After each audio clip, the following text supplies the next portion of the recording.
This is linen Zinnia, developed by Johnny's plant breeding team. From the same background as Ballerina Zinnia, linen is a more refined selection.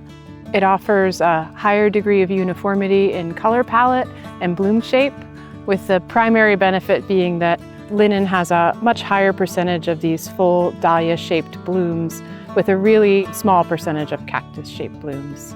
The team selected linen to have nice full double blooms. The flower size tends to be a bit smaller compared to Ballerina, but still quite large at 4 to 5 inches.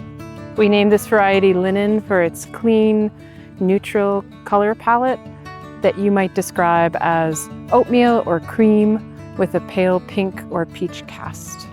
As the flowers age, they take on more peach and pink hues.